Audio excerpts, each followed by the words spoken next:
Também, né, vou agradecer. Eu acho que somos 15 aqui e era quem tinha que estar aqui hoje para a gente continuar a plantar essa semente, né, desse associativismo que eu acho tão importante, né, para o setor. É, Obviamente dizer que é uma honra, né? Eu vou contar uma história rápida aqui, porque agora que eu vi, né, o Emerson entrando, eu, quando saí da faculdade e olhei para o negócio da minha mãe, que era uma pequena loja, a gente tinha 4 funcionários e eu não esqueço, na época faturávamos aí algo em torno de R$ 100 mil por ano, né? Ou seja, 10, 15 mil reais por mês. E ousado que era, liguei na Márcia Rodrigues e, pô, queria alguém e não dava para ser qualquer consultor, chama logo o sócio. E aí o povo de lá falou, não, mas espera aí, você não tem tamanho para isso não. Eu falei, não, eu não falo com qualquer um. E aí despenca lá de Belo Horizonte o Emerson, né? Para olhar o negócio junto comigo nos primeiros dias de Jeito Caseiro, né? Que é a empresa que eu estou à frente hoje, junto com o Fábio aí, junto com o Daniel, que é meu sócio. E o Emerson veio de Belo Horizonte, eu acho que ele deve ter olhado aquilo tudo e falou, meu Deus do céu, como é que eu vou ajudar esse camarada, né? Mas aquilo me marcou muito, né? 3 breves histórias. O João da Limiar fez a mesma coisa, eu liguei e saí, ele nunca me viu na vida, eu fui parar em Salvador e foi uma das belíssimas experiências que eu tive. Ele abriu a empresa, me passou contatos, me falou de equipamentos, me falou de mercado, né? E, assim, fez um tour comigo, nunca mais o vi. Na última feira na França, eu fiquei sabendo que ele estava lá, tentei contato, mas aquilo também me encantou, né? E aqui o Ângelo, através do Massa Fera, que é um dos vendedores dele, que eu cheguei lá para comprar um mini Kombi, que deve estar hoje, sei lá, algo em torno de 3, 4, 5 mil reais, e eu perguntando como é que parcelava, porque eu tinha um projeto e tal, né? E hoje, sei lá, graças a Deus, aí devemos estar beirando 400, 500 equipamentos da prática em casa. Mas foram coisas que foram me marcando, presidente, no setor de panificação, que eu falei, pô, isso aqui é uma grande família. Né? Quando o Emerson almoçou na minha casa, não sei se ele lembra disso, acredito que sim, né? Lembro Na sim, época. Júnior, lembro sim, claro. Lembro sim. Prazer aí.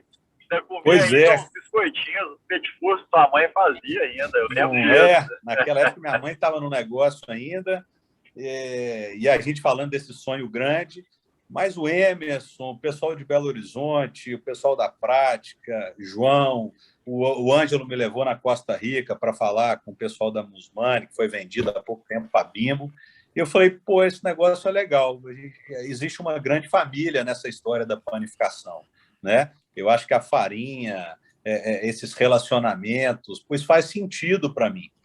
Então, certamente, o Garcia, lá de Fortaleza, me abriu as portas também. Eu falei, pô, isso é legal, isso é bacana, isso é bom. A gente pode conversar, a gente pode entrar e sair, a gente pode trocar ideia e a gente vai crescer junto, né? Pelas experiências iniciais que eu tive, eu falei, isso aqui a gente vai dar a mão e cada um cuidando da sua estratégia, nós vamos crescer junto.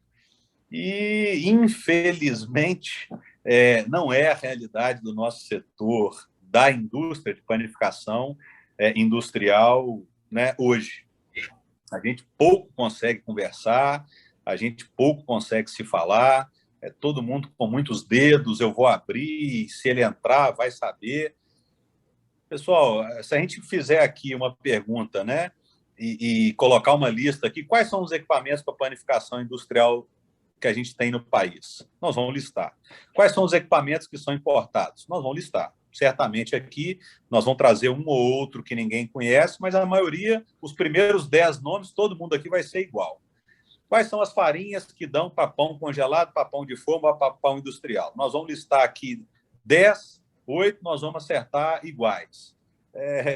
Qual fermento que todo mundo usa? Nós vamos acertar igual.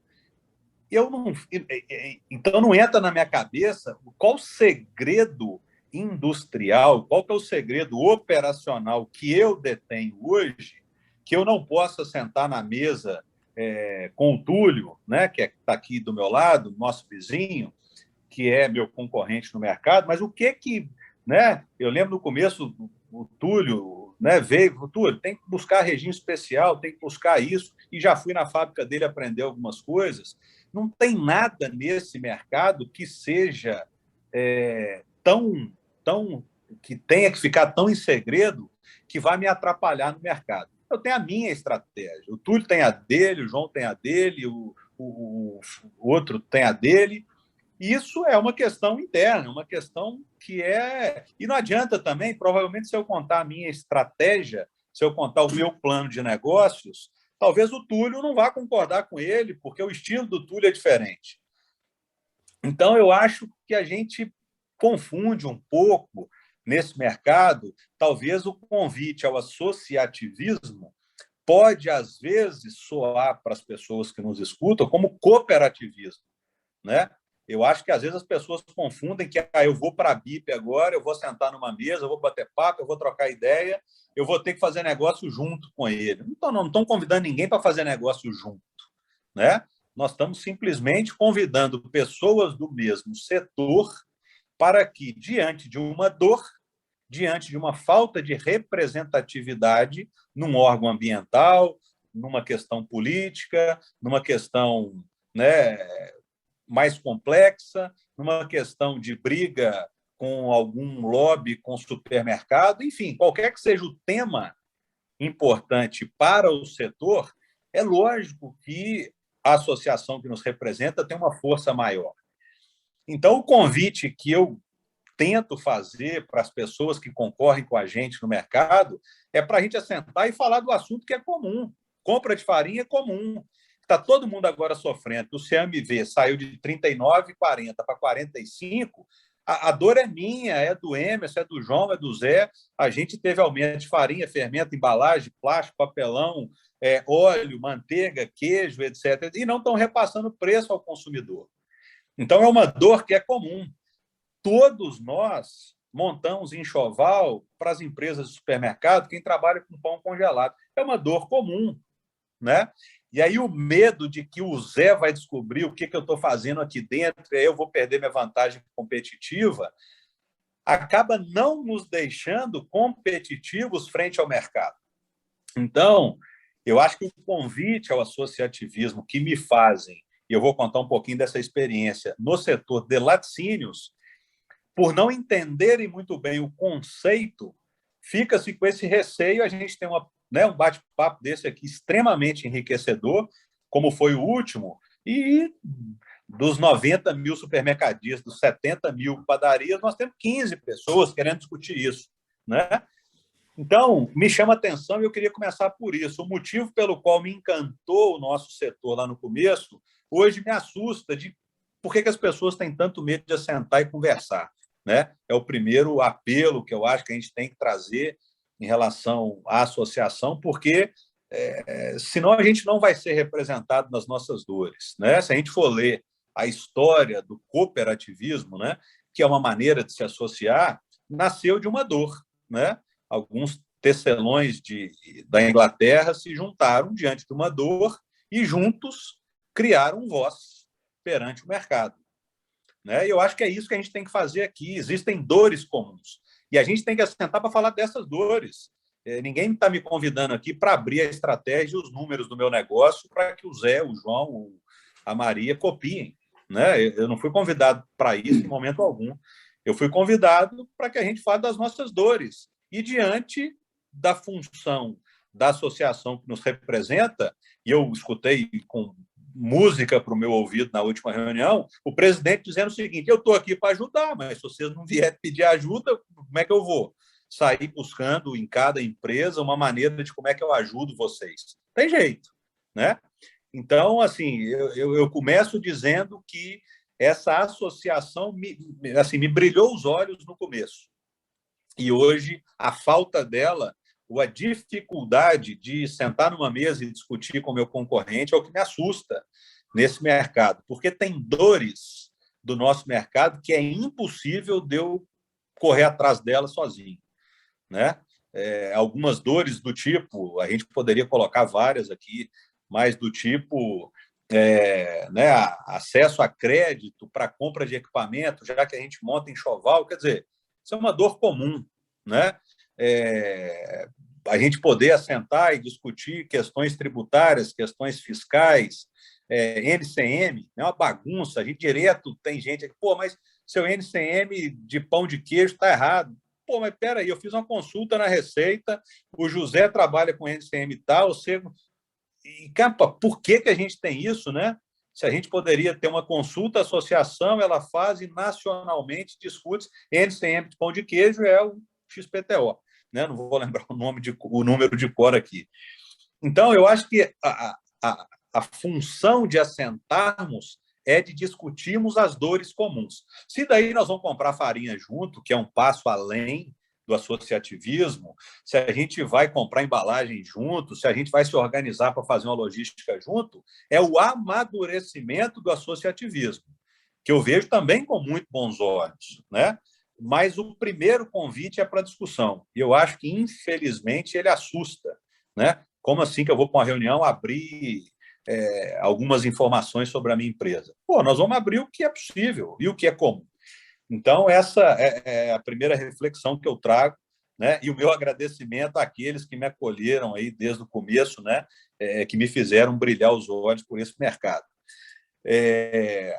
A pergunta principal que eu queria, né, trazer para o nosso bate-papo hoje, discutindo exatamente as dores comuns, aí falando do pão industrial, né? E eu vou fazer uma pergunta, e aqui, né, como a gente está online, é difícil escutar todo mundo, mas só para a gente refletir, então, né? Aonde que você, né, um de nós aqui, aonde que você compra pão diariamente? Qual que é o seu local de compra de pão diariamente? E a outra pergunta, por que você compra pão onde você compra pão? Né? Se é na padaria, se é no supermercado, diariamente você compra pão onde você, né, pensou aí agora, por quê que você compra pão nesse local? É uma reflexão. E a outra pergunta, qual que é o preço da unidade do pão que você compra todo dia? O preço da unidade qual que é? Das últimas 30 vezes que a gente fez essa pergunta aqui na empresa, tem 2 motivos que, desde a época que eu estudava cada cartilha do Master, né,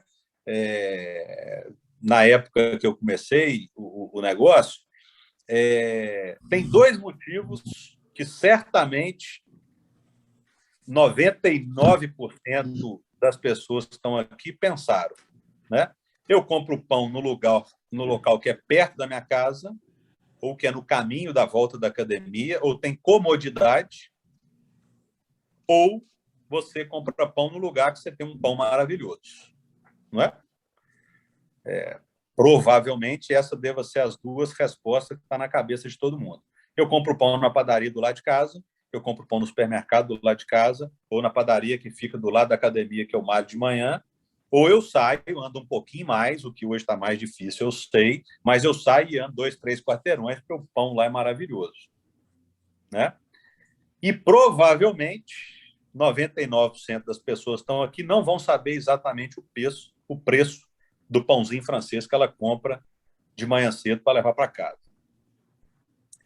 Essas 3 perguntas, com as respostas que a gente tem recebido, em nenhuma delas, nem as pessoas que trabalham na nossa empresa e que têm um salário básico, lembram o preço do pão que elas pagam. Então, a pergunta que a gente tem feito no mercado de pão industrial é por que nós estamos ao custo de abaixar preço para supermercado, para padaria, fazendo pães de péssima qualidade, ou pelo menos longe da qualidade que a gente sabe que a gente tem potencial, para brigar por um item que é preço que o consumidor final não está preocupado.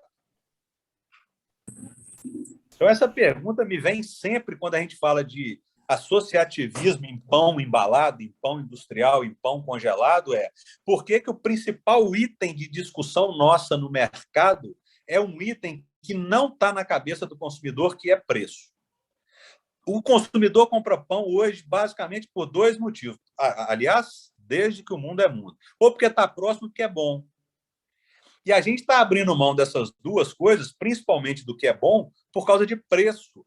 Porque nós estamos sendo esmagados por um mercado que simplesmente não pensa no que nós estamos falando aqui e está brigando para comprar o pão mais barato do mercado. Né? E por causa de 10 centavos ele troca de fornecedor. Então, a pergunta é por que a gente está brigando? E aí, na última reunião, a gente falou uma frase, eu lembro ter falado dela com o Luiz Farias, que a gente talvez vai ser lembrado, nós de pão congelado principalmente, né? Pão embalado está pegando uma outra linha, mas nós de pão congelado vamos ser lembrados pelo consumidor estar pedindo indulgência, pelo consumidor estar pedindo coisa gostosa, pelo consumidor estar pedindo qualidade, e a gente vai ser lembrado por ter detonado esse mercado ao brigar sempre pelo pior preço, ou pelo preço mais baixo. Então, parece uma discussão simples, mas na última reunião foi extremamente produtiva, é o que nós juntos podemos fazer, não pelo nosso mercado, pela nossa empresa, mas o que nós juntos podemos fazer por todo um mercado, que eu lembro na época dos meus pais, que pão francês é um produto extremamente acessível, então democrático, está na mesa de todo mundo. Se o consumidor seu funcionário, não está preocupado se ele paga 70 ou 80 centavos num pão, porque qualquer salgado é R$5. Então, se ele está buscando qualidade, por que nós, indústria, estamos brigando por um ponto que o nosso consumidor não está preocupado? Né? Esse é um tema comum. Esse é um tema da associação. Nós falávamos, né, na última vez, como é que nós vamos, enquanto associação, enquanto associados, discutir estratégias para subir essa régua. Porque o risco que nós corremos, aí outra pergunta, quem tem filho menor de 20 anos aí, nos últimos 12 meses, quantas vezes o seu filho, menor do que 20 anos, menor do que 30 até, foi numa padaria comprar pão francês? Quantas vezes seu filho de 15, 16, 17 saiu da sua casa e foi até uma padaria comprar pão e voltar de manhã para comer? Eu tenho 3, né? Um menorzinho não sabe nem andar ainda, mas os outros 2 já têm idade para ir na rua. Certamente, eu diria com toda tranquilidade que certamente eles nunca foram à padaria comprar um pão francês. Até porque aqui em casa eles têm pão congelado maravilhoso no freezer, né? Então aqui em casa não serve de base. Mas eu vejo, né, por outras casas, por outras famílias, as crianças não vão mais à padaria comprar pão, né? Então, a outra pergunta que me vem é que futuro nós vamos ter, as padarias, as indústrias de pão congelado, principalmente, que é o meu negócio, né? Que futuro nós vamos ter se quando esse moleque vai num supermercado com a mãe dele e compra pão, esse pão é barato, mas é ruim. Então, quer dizer, eu ainda vou, porque as lembranças que eu tenho de pão são do meu pai rodando a cidade, né? Eu moro numa cidade pequena, mas ele andava bairros para poder comprar um pão, gente, que era um negócio maravilhoso, de comer rezando, né? Um pão nível em metro, né? Tá aí o Márcio, o Emerson, fizeram uma contribuição junto com a BIP, as associações, de trazer o pão referência de qualidade no Brasil há algum tempo, né? Alguns anos vocês trouxeram isso. E nós estamos rasgando essa cartilha por não assentar junto, por não estar nos conversando junto na associação e parando para pensar o que nós estamos fazendo com o nosso setor inteiro, o que nós estamos fazendo com o consumidor jovem, que quando vai no supermercado e compra pão barato, né? Inclusive ele tem a referência, já que ele compra barato e o barato não dá para ser o melhor, ele vai começar a achar que pão industrial é ruim. E não é. Nós sabemos aqui, e temos um mestre aqui, né? Não está aqui hoje, mas estava na última, que é o Luiz Farias, que, inclusive fala, pão fresco, pão, né, de qualidade é o pão congelado, porque é uma pausa no processo que você pode colocar o melhor produto ali dentro e sem química nenhuma parar o processo e finalizar ela em qualquer rincão do Brasil. Mas nós estamos discutindo pelo motivo errado. Essa é a minha dor maior hoje, sabe? A gente está discutindo o ponto errado. O nosso consumidor não pede, a gente sabe que o mercado não merece um pão ruim, é algo que chega na mesa de todo mundo. A menina que faz faxina na minha casa tinha que comprar por 80 centavos, 90 centavos que seja, R$ 1, em vez de pagar 5 num cigarrete, um pão que é saudável e que é maravilhoso, que é gostoso, que ela compra na mercearia da esquina da casa dela. Pô, uma das coisas mais baratas que ela compra, os 10 centavos para ela faziam a diferença entre ela comer um pão, uma borracha feito de qualquer jeito, porque estão me pressionando por preço, e ela poder pagar 10 centavos para talvez ser uma das pouquíssimas refeições dela que ela estaria comendo algo no mesmo nível de qualquer um de nós e qualquer um milionário do Brasil. É a oportunidade que o nosso consumidor tem de comer algo maravilhoso, né? De comer algo que ele tenha prazer de manhã cedo por isso. E eu acho que, pela falta de assentarmos juntos, estamos discutindo no mercado os motivos errados, né? Isso não me diminui em nada, muito pelo contrário, só me engrandece ao assentar com o maior número de concorrentes meus no mercado, né? Então, isso eu acho que é a beleza do assentar junto, do ter uma associação com pessoas extremamente competentes à frente dela, doido para nos ajudar, e a gente, sem poder, sem querer, cheio de receio, achando que eu sozinho em casa vou fazer melhor do que assentar com mais 30, 40, 50 industriais e falar de coisa boa, de fazer boas provocações e de discutir realmente coisas que vão nos agregar, gente. Falar de pão, aí nós vamos abrir aqui 200 assuntos. Essa é uma dor muito forte minha, mas a gente poderia abrir outros 200 assuntos que são comuns. Quer dizer, eu não saio daqui pior por ter escutado a opinião do Túlio, muito antes, pelo contrário. Eu saí daquela última reunião da BIP com a cabeça fervendo, liguei para o Fábio, não sei se no mesmo dia ou no outro, e falei, bicho, nós temos que... Eu tinha esquecido, vou confessar, presidente, eu tinha esquecido de brigar pela qualidade do pão aqui dentro e falar, eu não abro mão disso. Nós nascemos de qualidade. Quando o Emerson veio aqui e a gente tinha 4 funcionários, a gente fazia o melhor biscoito, né? É foda falar de biscoito, pão de queijo. Mineiro, então, todo mundo tem a melhor receita de pão de queijo, né? A gente achava que a nossa era mesmo, e achamos até hoje. Mas, quer dizer, pô, a gente acostumou a vender pão de queijo que não tem queijo. Quer dizer, a associação poderia falar o seguinte, olha, vamos juntar aqui esses 200 mil produtores de pão de queijo que tem hoje e dizer, para chamar pão de queijo, tem que ter isso, isso, e o resto você vai chamar do que você quiser, né? A gente fala muito, outra dor que a gente tem no mercado. Cerveja tem categorização, quer dizer, você tem cerveja Pilsen, cerveja IPA, cerveja APA, cerveja, né? E pão de queijo não tem, tudo é pão de queijo. Pão de queijo com 40% de queijo, pão de queijo. Pão de queijo sem queijo, pão de queijo. Pão de queijo feito no Rio de Janeiro, mineirinho. Pô, você está no Rio, você está em Minas. Pão de queijo. Então, está faltando a gente brigar pelo que a gente tem de mais essencial no nosso mercado de padaria, que é poder atender o João, o Zé, o cara que está varrendo a rua e o empresário que está andando de carro. Ou, né? O cara que está assistindo futebol na televisão, na padaria de manhã, e o patrão dele que está passando de terno para comer o pão na chapa com o pingado. Então, eu acho que se a gente não assentar junto, nós do pão industrial, para discutir aonde nós vamos levar esse setor nos próximos 5 ou 10 anos, nós vamos cair na vala comum. E aquela frase que eu falei com o Luiz Farias na última reunião, nós vamos ser lembrados por ter destruído todo um segmento alimentar no Brasil e ter nos reduzido a pão francês de qualidade inferior, porque a gente está atendendo preço que é o que o supermercado quer e não o que o cliente dele quer. Então, né, para não me alongar muito, a gente abrir para algumas discussões, eu acho que essa é uma das dores. E discutir sobre ela só me engrandece enquanto empresário, não me diminui.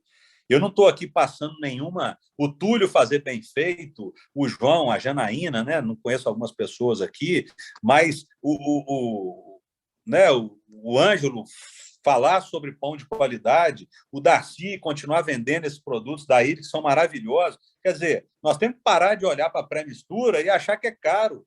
É maravilhoso? Então, sabe, eu acho que a gente eu não quero ser no futuro lembrado por ter participado de um segmento que todo mundo busca sair da commodity e ir para a indulgência, né? Havaianas busca ir para um produto de alta qualidade, Hering busca, quer dizer, o mercado inteiro tenta colocar algum valor na commodity e nós estamos fazendo o contrário. Saindo de um mercado maravilhoso de produtos que, pô, eu cresci, vocês aqui, todos provavelmente sim, comendo produtos de padaria maravilhosos, né? E ser lembrado por ter fábricas vendendo somente para supermercados, porque brigamos por preço, conseguimos até vender para o supermercado, mas destruímos toda uma categoria de alimentos. Eu falava com o Márcio semana passada, sentado tomando um carro, almoçando com ele em Belo Horizonte, e ele falou: sabe por que algumas padarias de respeito não compram pão congelado? Porque vocês não têm qualidade. Vocês estão fazendo pão para vender para supermercado a preço baixo. E aí, nesses termos, vocês não conseguem fazer um pão que eu coma com qualidade. Então, é só uma das inúmeras provocações que eu teria, antes de finalizar aqui contando um pouco da experiência no laticínio,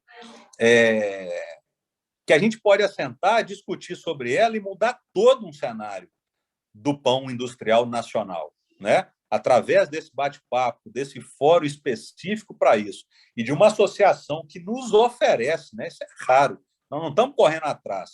A associação nos oferece esse apoio e a gente, por interpretações errôneas, não estamos aproveitando desse apoio que a associação nos dá.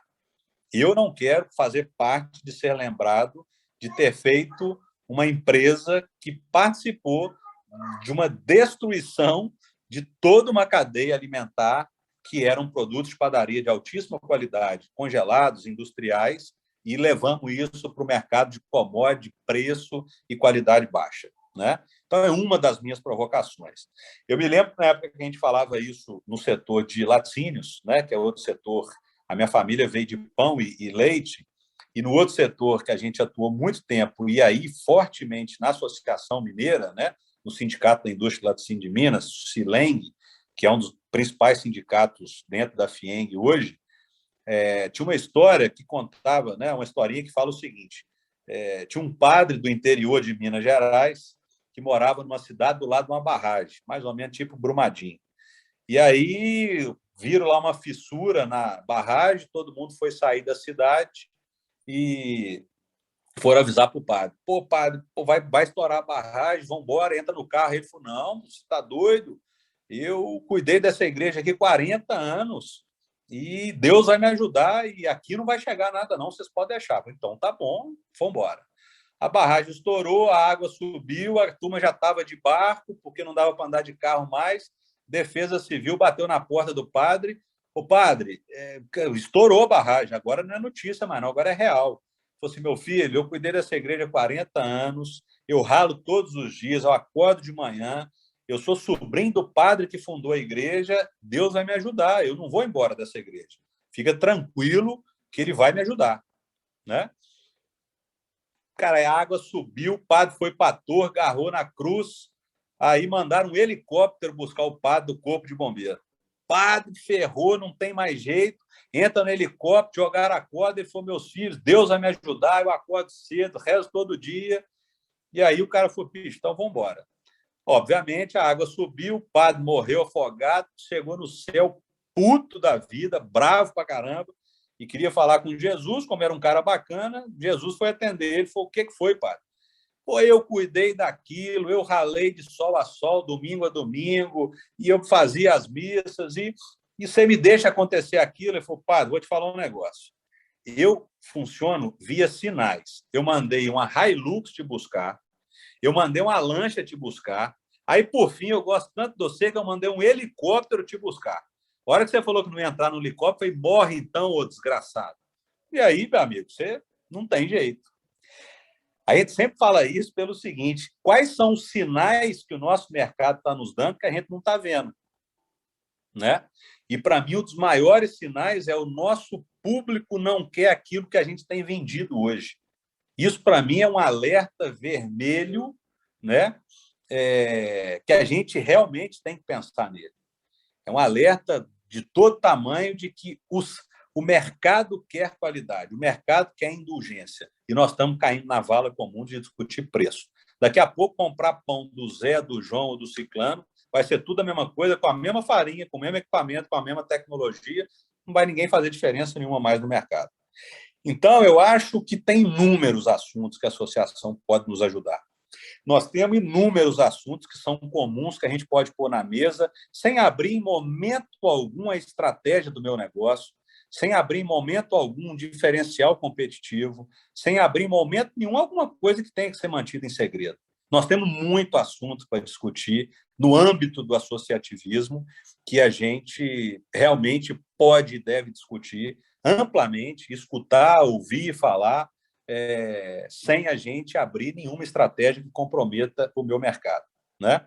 Lembrando que o associativismo, né, tem essa finalidade aí na íntegra, né, de promover uma comunidade, né?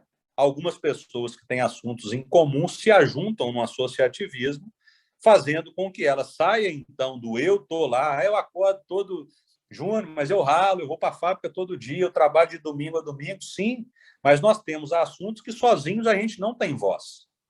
Nós precisamos da associação para dar voz para as nossas dores, né? Para nos levar a discutir com pessoas que sozinhos nós não chegamos. Então, nós precisamos de expressão política, nós precisamos de expressão social, nós precisamos de expressão econômica. Imagina eu levantando a bandeira de que agora pão no Brasil tem que ter qualidade. Vamos taxar de louco, você vai sair do mercado, você não vai vender para ninguém, porque todo mundo está preocupado com o preço, e talvez mesmo eu morra na praia. Agora, imagina a Associação Brasileira nos lembrando que o pão é o nosso momento de indulgência totalmente eclético, que atende gregos e troianos, que por causa de 10 centavos eu deveria estar comendo um pão maravilhoso todo dia. É outra voz, é outra força, é outra energia, né? Então, acho que nós temos muito assunto, presidente, para conversar, que são comuns, são dores, não só dores, mas expectativas, futuro, o que a gente está vendo do setor, né? Participações em feiras, quantos assuntos temos para falar nesse fórum que não tem nada a ver com a estratégia do meu negócio, que eu não posso abrir realmente para o fulano, para o ciclano, né? Então, isso no setor de laticínios foi assim fantástico. O setor saiu com caixa altíssimo, com ações maravilhosas. Os encontros eram pagos com muito prazer pelos associados, porque eles viam o benefício da luta pelo setor. Teve uma redução fiscal, né, a nível Estado gigante, então todos foram beneficiados. E eu acho que é o que a gente está fazendo aqui hoje. É uma sementinha com 15, com 10, na próxima tomara que tenha 20, e aí uma hora o setor vai ser beneficiado, né? E eu, particularmente, tenho certeza que esse grupo seleto que está aqui, eu não estou fazendo pelo jeito caseiro. Eu estou fazendo por um setor. Eu estou fazendo por uma categoria de alimentos no país. Então, se eu vou ser lembrado ou não vou ser lembrado, né, pouco importa. E quem não veio também vai ser beneficiado, e que bom, né? E aí eu encerro com o tema que vocês me pediram para falar hoje, que tem tudo a ver com tudo que eu trouxe até agora, que é a gestão íntegra rumo ao sucesso. Então, eu acho que quem anda na linha, né? Tinha uma frase do meu pai que ele sempre falou, né? A sua empresa tem que estar pronta para ser vendida 24 horas por dia. Falei, pô, pai, você quer que eu monte um negócio para vender? Ele falou assim, não, meu filho, mas se chegar um banco para comprar seu negócio, ele tem que estar pronto para ser vendido. No sentido de ande na linha, com questões íntegras, pague seus impostos, funcionário em dia, né? Porque andando assim, para mim, eu não tenho medo nenhum de assentar na mesa com ninguém para a gente discutir ações, melhorias, dores, questões, né? E eu acho que no nosso setor hoje não tem muito espaço mais para o amadorismo. A gente está vendo, principalmente agora na pandemia, empresas passando dificuldades incríveis, né? Do nosso setor de panificação congelada. pessoas que vinham num ritmo empolgado de investimento, compra de máquina, retiradas altas para o próprio bolso e tudo mais. E quando a gente sai de um EBITDA de 18 e vai para 8, vai para 5, o mercado simplesmente muda drasticamente, né? Drasticamente. Estar preparado para as crises, né? É o que eu falo na empresa direto, o Fábio está aí que não me deixa mentir. Eu falo, cara, em vez da gente chegar, né? Eu falei que uma hora eu vou escrever um livro sobre isso. A gente tem que começar a criar as crises no nosso negócio, crises fictícias, né? Porque nas crises a gente se mexe. Então, em vez de eu me mexer na crise real, a gente geralmente cria uma crise na empresa do tipo: e se o nosso principal cliente ligar amanhã e falar que não vai comprar mais? Eu faço esse exercício direto com o meu sócio. Cara, e se o fulano, se a MPM falar que agora, Brasil afora, ela não compra da gente mais? Pô, tá doido, a gente tinha que fazer isso, tinha que fazer. Por que a gente não faz, então, antes da crise, pô? Por que a gente tem que esperar a crise acontecer, né? Então, eu acho que não tem espaço para amadorismo e nunca teve um momento tão, não é nem propício, eu diria, mais do que propício, necessário da gente se juntar para falar sobre o futuro do nosso mercado. Eu acho que pode ser que a gente não esteja vendo ainda. Hoje eu passei a tarde falando sobre o futuro da moradia, né? Outro negócio que a gente tem aqui no ramo imobiliário. Nós estamos falando sobre o futuro da moradia, já discutindo que o Airbnb rapidamente vai passar por um processo de olhar de novo para esse negócio, porque as pessoas, quando vão, elas não se sentem em casa, né? E o brasileiro, o latino, ele tem essa vontade de ter algo que é pertencente a ele. Então, quer dizer, nós estamos discutindo o futuro do Airbnb no mercado imobiliário. E no de panificação, nós estamos ainda discutindo como é que eu faço pão francês e a que preço que eu vendo mais barato que o supermercado. Então, nós estamos discutindo algo, para mim, do século passado, né? E não tem outro fórum melhor senão uma associação com valores como nós temos, com essa essência que eu falava no começo. A associação ainda é feita de calor, né? De brincadeira, de gozação, no bom sentido de ser uma família. Eu me senti em casa na última reunião, me sinto hoje de novo. De estar num lugar onde a gente fala de gente para gente, né? Onde a gente olha olho no olho. É um mercado gigantesco, mas que a gente ainda chama pelo nome, que a gente ainda brinca que o Ângelo anda com a farinha na cabeça, não só no sangue, mas na cabeça também. Pô, isso é maravilhoso. E eu acho que a gente não deveria baixar mais essa bandeira aqui de nós necessitamos discutir o futuro da alimentação / padaria no Brasil, né? Eu acho que é o fórum correto, é o momento correto. Alguns vão chegar pela dor, infelizmente, está doendo agora no pós-crise. Paciência, que bom que chegaram. Mas eu acho que nós, 15 que estamos aqui, temos pelo menos a obrigação de, na próxima, trazer mais um, mais dois, e em algum momento a gente conseguir, via associação, virar essa chave, pensar o futuro da panificação, porque me encanta saber que eu posso alimentar o cara que está limpando a rua e o empresário, seja ele o dinheiro que tenha, com o meu produto. Mas me pira pensar que eu vou ter que baixar a qualidade só porque o mercado, não o mercado consumidor, que é o pior, né? O mercado intermediário está me exigindo que eu faça isso. Eu acho que a minha provocação que eu queria deixar hoje, presidente, obviamente agradecer imensamente, mas deixar uma provocação aqui que nós não temos tempo, os sinais já não estão vindo de carro mais não, já estão mandando helicóptero e pode ser que demore um tempo, mas esse jogo vai virar, o mercado vai mudar, a molecada de 15 anos, se a gente não mudar e começar a mostrar para eles que tem qualidade, eles não vão comprar pão no futuro e nós vamos ter que repensar essa história. Então, que seja agora, antes que a crise aconteça de verdade. Antes que o meu filho seja o consumidor do futuro e não queira mais ir numa padaria, eu acho que nós temos que discutir isso hoje, né? Então, não sei se você falou que se a gravação não ficasse boa, você vai transmitir, não sei se você vai ou não, mas pelo menos falei de coração e do que eu acredito, né? Obrigado pelo convite e fico aqui aberto para discussões, porque eu preciso escutar também de vocês. Um abraço.